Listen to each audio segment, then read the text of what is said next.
नमस्कार। आप सुन रहे हैं द बॉलीवुड रेडियो और मैं हूं आपके साथ आकाश। दोस्तों, ये किस्सा राजेश खन्ना का और बात साल 1972 की।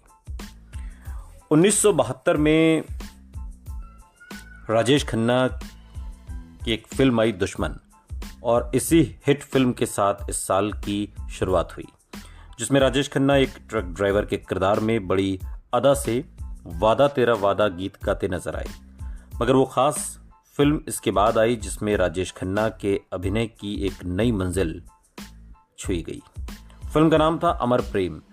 ये किरदार एक तरह से राजेश खन्ना का देवदास था, जिसमें उनकी परफॉर्मेंस एक खास पोएटिक इंटेंसिटी लिए हुई थी जो दर्शकों के दिल को छू गई। अमर प्रेम लेखक विभूति प्रसाद बंदोपाध्याय की कहानी पर आधारित थी और इस पर एक साल पहले ही निशी पद्मा नाम की एक बंगाली फिल्म बन चुकी थी। शक्ति सामंत ने निशी पद्मा के हिंदी रीमेक के राइट्स खरीद लिए और हिंदी स्क्रिप्ट तैयार होते ही शक्ति सामंत ने पुष्पा के रोल के लिए शर्मिला टैगोर से बात की। शर्मिला के बेटे सैफ के जन्म को 1 साल हो चुका था। इस दौर में उन्होंने किसी फिल्म में काम नहीं किया था। स्क्रिप्ट उन्हें पसंद आई और पुष्पा के किरदार के लिए उन्होंने फौरन हाँ कर दी। वापसी के लिए ये गंभीर रोल बेहतरीन था। हीरो अनंत के रोल के लिए शक्ति सामंत की पहली पसंद थे अभिनेता राजकुमार, लेकिन उन्हें लगता था कि इस महिला प्रधान फिल्म में हीरो बनने की राजेश खन्ना को कोई दिलचस्पी नहीं होगी। लेकिन राजेश खन्ना को जब पता चला तो उन्होंने शक्ति सामंत को राजी कर लिया और कहा कि इस रोल के साथ वो पूरा न्याय करेंगे। कहा जाता है कि अपने किरदार की रिसर्च के लिए राजेश खन्ना कलकत्ता की मोरा स्ट्रीट में अभिनेता उत्तम कुमार के घर भी गए। उत्तम कुमार ने निशी पद्मा में हीरो अनंत बाबू का रोल किया था। बाद में कलकत्ता के पैराडाइज थिएटर में अमर प्रेम के प्रीमियर के दौरान राजेश खन्ना ने कबूल किया कि उन्होंने निशी पद्मा करीब 16 बार देखी थी। उन्होंने ये भी कहा कि अगर वो निशी पद्मा के उत्तम कुमार के परफॉर्मेंस का 50% भी कर पाए तो अपने आप को खुशकिस्मत समझेंगे। अमर प्रेम में हीरो का नाम अनंत से बदलकर आनंद कर दिया गया, जो शायद राजेश खन्ना की यादगार फिल्म आनंद पर आधारित था। अमर प्रेम की कहानी आम हिंदी फिल्मों वाली परंपरागत प्रेम कहानी नहीं, बल्कि ये 3 अजनबियों के बीच निस्वार्थ प्रेम की दास्तां थी।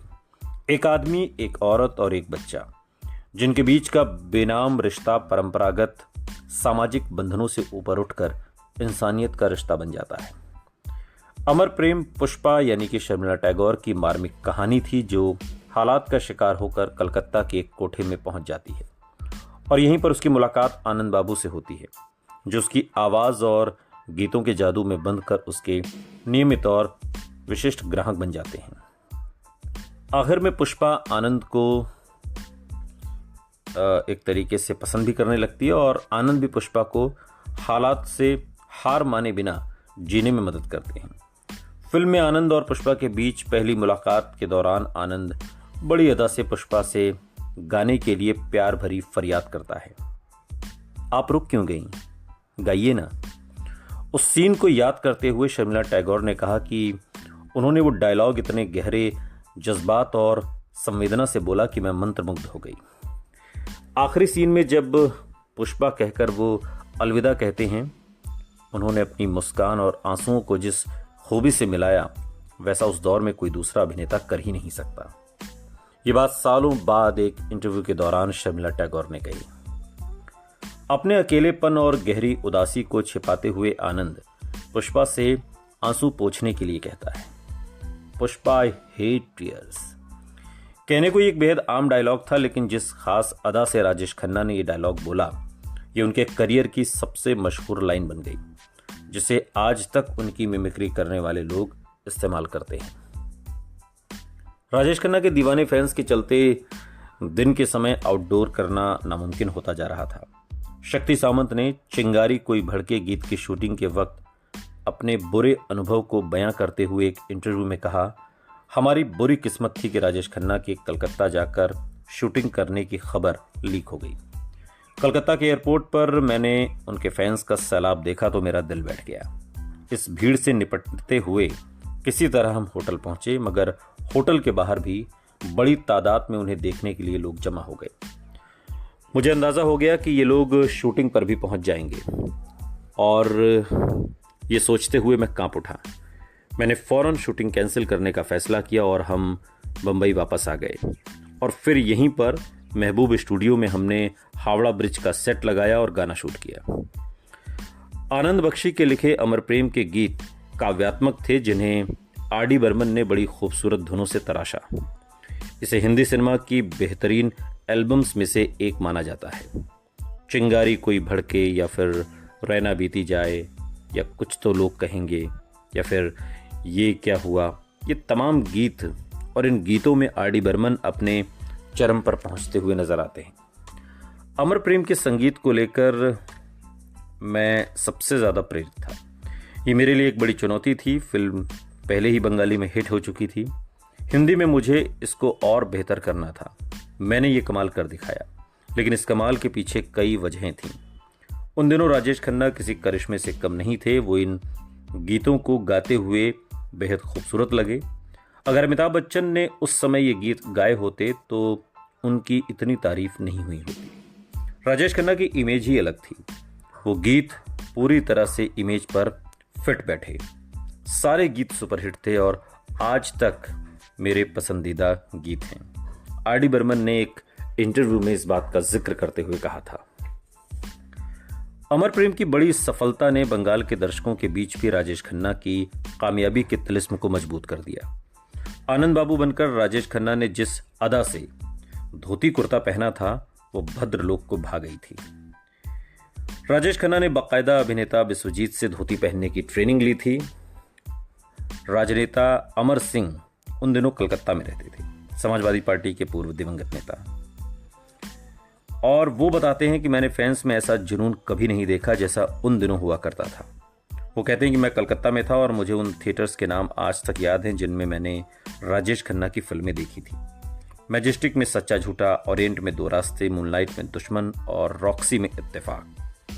अमर प्रेम की कहानी ही बंगाल की थी तो उसे लेकर क्रेज और भी ज्यादा था।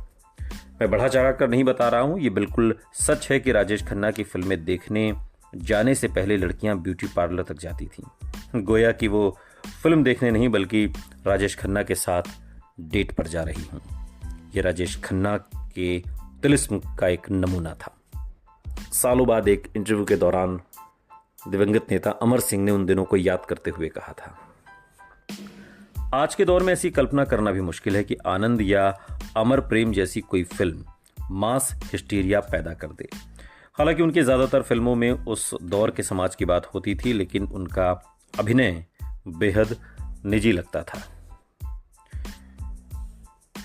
ऐसा जैसे वो हर दर्शक से सीधे बात कर रहे हों।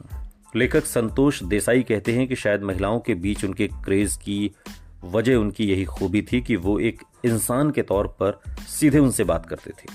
वो महिलाओं को उस आदर्श परिदृश्य का एहसास कराते थे जिसे सामाजिक मनोवैज्ञानिक सुधीर खक्कड़ टू पर्सन यूनिवर्स का नाम देते हैं, यानी वो दुनिया जो एक पुरुष और महिला के बीच मौजूद रहती है। राजेश खन्ना के रोमानी अंदाज में ऐसी तवज्जो थी जैसे उन्हें अपनी प्रेमिका की परवाह है, और ये भाव वो उसे छुए बिना अपनी आंखों से जाहिर कर देते थे। वो एक तरह से मर्दानगी के सॉफ्ट शायराना पहलू के प्रतिनिधि थे। उनकी फिल्में इस मायने में ज्यादा परिपक्व थीं कि वो जिंदगी और मौत, प्यार में खोना पाना, उम्मीद और पछतावा जैसे कई अहम मुद्दों से बड़े शायराना और दार्शनिक अंदाज में पेश आती थी। अमर प्रेम राजेश खन्ना की पसंदीदा फिल्म रही। हालांकि उनके सबसे चहेते निर्देशक ऋषिकेश मुखर्जी थे, जो उन्हें हर बार अपने स्टाइल की हद से पार जाने के लिए प्रेरित करते थे, और ये राजेश खन्ना के उन्हीं दिनों का तिलिस्म सा ही था ये, जो सब पर छाया हुआ था। सुनते रहिए द बॉलीवुड रेडियो, सुनता है सारा इंडिया।